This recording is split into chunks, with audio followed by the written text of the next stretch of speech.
Buenas hermanos, hermanas, los saludo.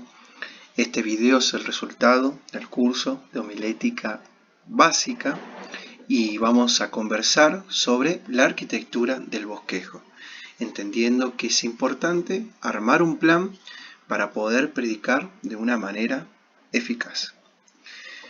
Para la arquitectura del bosquejo vamos a basarnos en 3 libros principales que ya estuvimos leyendo y compartiendo. Uno es el de Orlando Costas, Comunicación por medio de la predicación. El otro texto es el Sermón Eficaz de Crane. Y también vamos a tomar algunos puntos del Manual de Homilética de Samuel Vila. Esta sería nuestra arquitectura del bosquejo vista de una manera general. Vamos a dividirla en 5 partes principales. Nuestra primera parte está marcado ahí en pantalla, marcado ahí con un color, ¿sí? En el círculo. Refiere al texto, el tema, el título y las palabras claves. Vamos a ver en profundidad esta parte. Primera parte, el armado del bosquejo. El texto es el versículo base del cual uno va a obtener lo que es el tema principal del sermón. Sería la base bíblica de mi predicación. ¿Sí? Sea una historia bíblica, sea una parábola, siempre es importante tener un texto bíblico base para mi predicación. El tema es la idea central del sermón, es el asunto que yo voy a tratar en toda la predicación. Y en este punto es importante entender que los oyentes deben comprender el tema predicado. Si un oyente no entiende de qué se está hablando, casi que la predicación va a ser de una manera superficial a la luz del oyente y también a la luz de uno mismo, que quizás lo está haciendo sin un tema directo y no se está comprendiendo bien. Entonces el tema debe ser bien claro y es la idea central del sermón. Nosotros podemos encontrar temas directamente o podemos sugerir los temas directamente de lo que dice el texto, ¿sí? Cuando el texto bíblico nos dice con exactitud la verdad histórica que está transmitiendo y nosotros le damos una aplicación contemporánea. Por ejemplo, Gálatas capítulo 6, versículos 7 al 8, entendemos al leer el versículo que nos habla o que su tema es la ley de la cosecha espiritual. Pero también podemos encontrar el tema mediante lo que se llaman procedimientos lógicos. Los procedimientos lógicos en general son 3, la deducción, la inducción y la analogía. La deducción es cuando nosotros tomamos una verdad general y de esa verdad general le damos una aplicación particular. Por ejemplo, Mateo capítulo 28, versículos 19 y 20, la gran comisión es una verdad general, la llevamos a una aplicación directa y particular, ya sea para una iglesia o inclusive para una persona. La inducción es cuando sucede lo contrario, de un caso particular se lleva a un tema general. Por ejemplo, en Lucas capítulo 19 tenemos la historia de Zaqueo, el caso particular de una persona que nos puede llevar a un tema general. Y la analogía es cuando tomamos una referencia del texto, de la historia o de lo que transmite la palabra de Dios y esa referencia lo llevamos a algo actual, entendiendo que es una analogía, entendiendo que está haciendo referencia a algo contemporáneo, claramente, esa es nuestra certeza. Por ejemplo, con el ejemplo se va a entender mejor, tenemos Éxodo capítulo 12, versículo 1 al 3, donde se menciona la primera Pascua en Egipto por parte del pueblo de Israel. Y ahí tenemos al Cordero, ¿sí? Y la sangre del Cordero, ¿sí?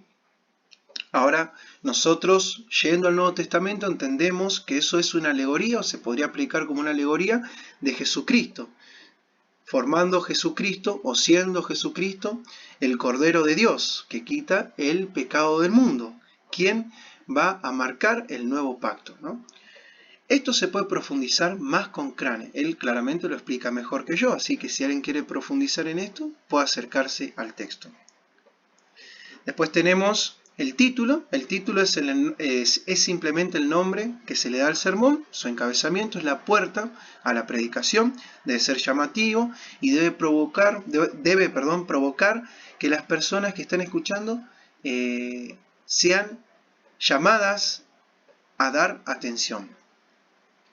Y después tenemos las palabras claves. Es importante que toda predicación tenga sus palabras claves para que se pueda seguir una misma unidad en el discurso. Inclusive esas palabras claves pueden colaborar para que uno las repita bastante en la misma predicación, la misma retórica, ¿sí?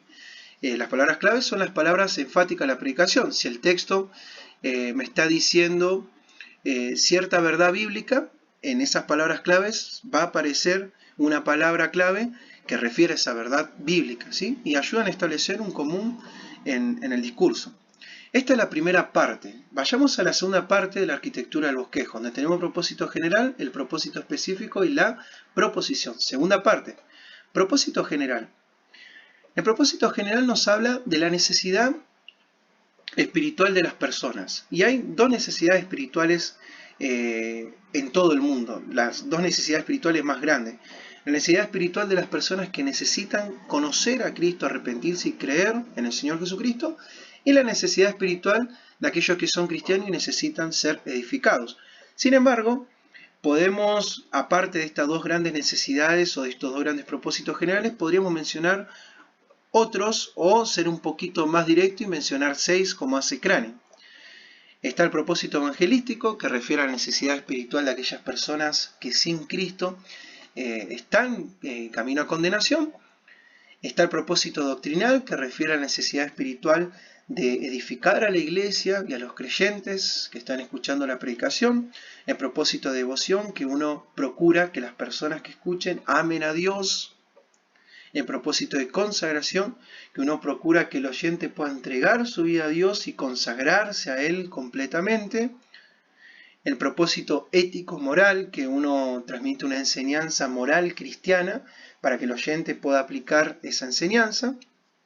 El propósito de dar aliento, cuando uno en su propósito busca que las personas salgan con ánimo, ya sea ánimo para realizar cierta aplicación bíblica, como por ejemplo ir a predicar, o ánimo personal y a enfrentar ciertas situaciones difíciles, por ejemplo, ¿no?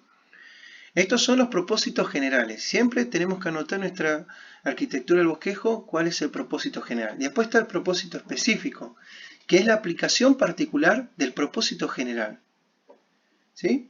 Es la aplicación directa, es lo que yo quiero hacer en mi predicación.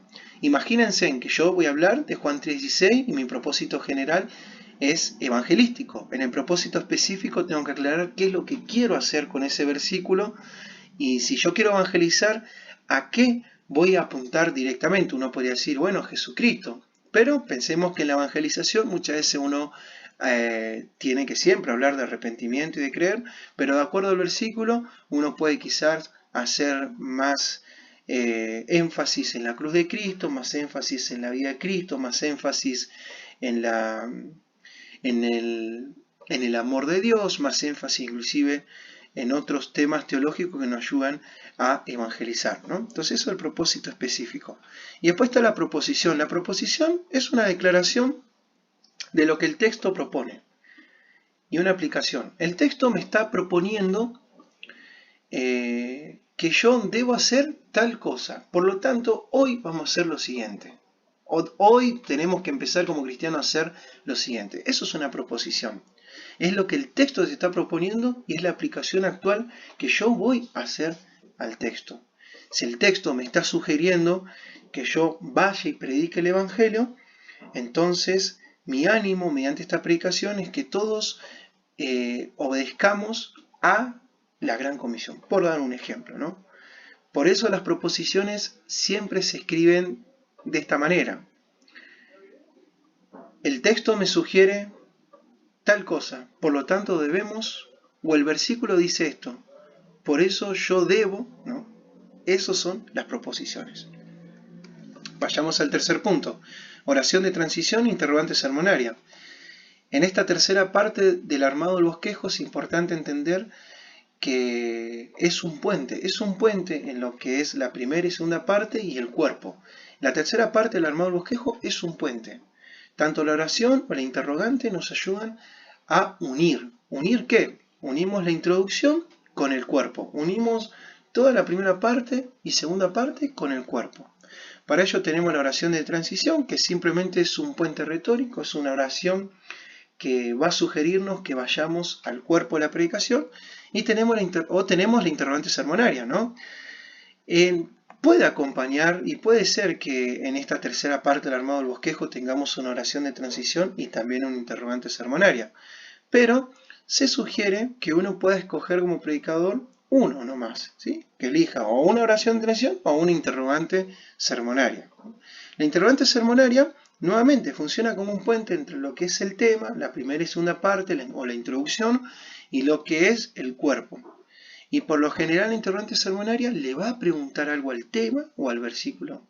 Si yo estoy hablando, seguimos con el ejemplo de la Gran Comisión, y leo el pasaje ahí de Mateo capítulo 28, versículos 19 y 20, entonces yo me podría preguntar, bueno, ¿qué es la Gran Comisión? Y en mi cuerpo respondo qué es la Gran Comisión según el versículo. Eso es la interrogante sermonaria. Recordar nuevamente la tercera parte del armado del bosquejo va a ser un puente entre la primera y segunda parte y el cuerpo. Y ahora sí vayamos a la cuarta parte, que es el cuerpo, ¿no?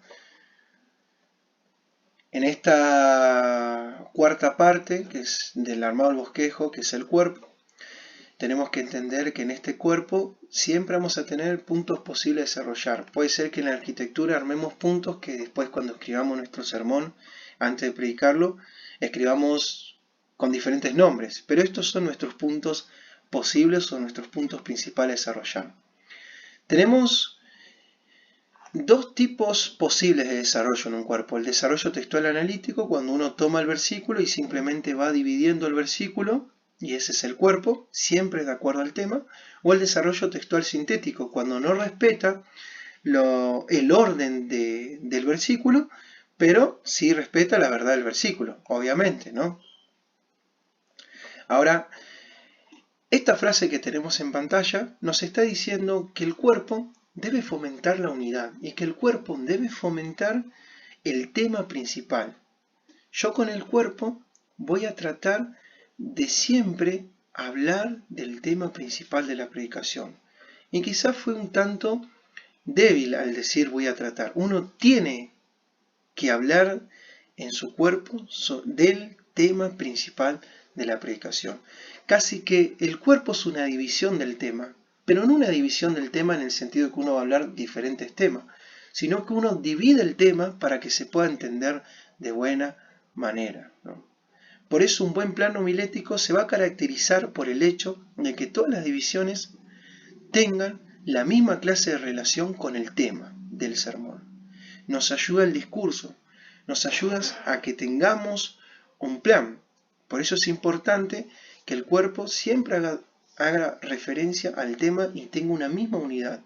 No que sean puntos y nos den el libre albedrío para que podamos hablar de diferentes cosas, sino que sean puntos que nos ayuden a llegar a nuestro propósito, a nuestro tema principal. Y en esta cuarta parte tenemos que entender que siempre hay un punto general, ¿sí? Que eso está marcado. Acá lo voy a marcar con el número romano, 1, o si es 2, 3 o 4, ¿sí? Esos son los puntos generales. Y después cada punto general tiene subpuntos. Acá tenemos A, B y C. Siempre es conveniente marcarlo así para no generar confusiones, ¿no? Entonces los puntos generales, por lo general, deberían ser no más de 4. A veces hay predicaciones que tienen 2 puntos generales, y está bien, pero nunca debe ser un punto general, ni tampoco deben ser más de 4. ¿Por qué? Porque si uno hace un punto general, casi que no va a tener otra unidad en el discurso y no va a tener otro punto para fortalecer su argumento. Y si hace más de 4 puntos generales, casi que va a ser difícil que el oyente pueda seguir el discurso del predicador. Entonces tenemos un punto general y después su punto. Y es importante aclarar que cada punto, ya sea general o subpunto, cada punto, ya sea el número romano como tenemos acá, o A, B y C, debe estar argumentado y fortalecido por un texto bíblico. Y vayamos a nuestra última parte, la conclusión, el desafío, y tenemos otros, ¿no? En esta quinta parte, el armado del bosquejo, la conclusión es el resumen final de toda la predicación. Es sencillamente eso, va a tener todas las ideas principales y claramente va a hacer alusión al propósito. El propósito del cual nosotros sacamos de la segunda parte de la arquitectura. Ahora una conclusión tiene recapitulación, aplicación, demostración y persuasión. Por lo general tiene eso. Esto se puede profundizar con cráneo. Y hay que entender que en la conclusión siempre hay una invitación. Nosotros a veces confundimos lo que es la invitación y una manifestación pública de haberse arrepentido y creer en el Señor Jesucristo. Es decir, confundimos lo que es la invitación con una manifestación pública hecha de corazón. Lo primero debe hacerse siempre, como dice nuestra frase. Siempre una predicación debe tener una invitación y debe invitar, sea creyente o no creyente, el oyente debe invitar al oyente a que tome una decisión. Ahora lo segundo, la manifestación pública, depende de la reunión, depende del propósito de la congregación y depende de si, por ejemplo, el sermón es evangelístico o es de consagración, ¿sí? La invitación debe presentar siempre una oportunidad para escoger entre dos contrastes bien marcados y eso, por lo tanto, debe estar siempre. Ahora tenemos también el desafío, o lo que es, mejor dicho, por eso está entre paréntesis, la aplicación. Este desafío o aplicación va a fomentar el compromiso del oyente a que haga algo. Pensemos en la frase de Spurgeon, donde empieza la aplicación, allí termina el sermón. Claramente, la aplicación se va a mezclar con lo que es la conclusión, ¿no? Por eso quizás no convendría tanto ponerlo en puntos separados. Sin embargo, tenemos que entender que la aplicación es más directa y por lo general va a llevar una pregunta y va a llevar una respuesta directa del oyente. Y la conclusión muchas veces es más una recapitulación o es lo que podríamos decir una idea principal de lo que la predicación está diciendo, ¿no? Por eso es conveniente, como tenemos en esta arquitectura, separar lo que es conclusión y desafío o aplicación. Y después tenemos otro, donde se puede anotar el tipo de sermón del cual no se conversó, que puede ser un sermón de asunto, de ocasión, sermón de una narración bíblica, de una historia bíblica, el sermón de una parábola. Uno puede anotar diferentes cuestiones. Y por último, es importante entender que toda predicación debe tener una buena introducción y debe anotarse en la arquitectura del bosquejo. Si bien no lo colocamos nosotros, pero sugerimos que se pueda anotar. Porque la introducción, por lo general, es a veces lo que más se descuida por los predicadores. Y al descuidar la introducción, muy difícilmente el oyente te pueda escuchar en todo tu discurso. Entonces, como decía San Agustín, una buena introducción debe hacer que los oyentes sean dóciles, benévolos y atentos. Y nosotros sugerimos que la introducción se escriba al principio, para que si uno tiene la introducción, ya sabe cómo va a empezar la predicación y no va a improvisar en el momento que esté predicando. Bueno, muchas gracias por ver este video. Me disculpo si en algunas palabras me compliqué, si en algunas palabras me trabé. Es la primera vez que hago un video educativo y explicativo. Espero que sea de bendición. Y gracias a los que participaron del curso. Y recordemos las palabras del apóstol Pablo, del 2 Timoteo capítulo 2, versículo 15. Procura con diligencia presentarte ante Dios aprobado, como obrero que no tiene de qué avergonzarse, ¿no? Que usa bien la palabra de Dios, ¿no? Ese debe ser nuestro propósito como cristianos, procurar siempre con diligencia y con esfuerzo presentarnos ante Dios de una manera aprobada. Gracias y nuevamente me disculpo si quizás algunas cuestiones no se entendieron. Mi deseo es que este video pueda servir para que uno lo pueda ver en sus tiempos libres y pueda fortalecer el conocimiento sobre homilética básica. Gracias por el tiempo prestado.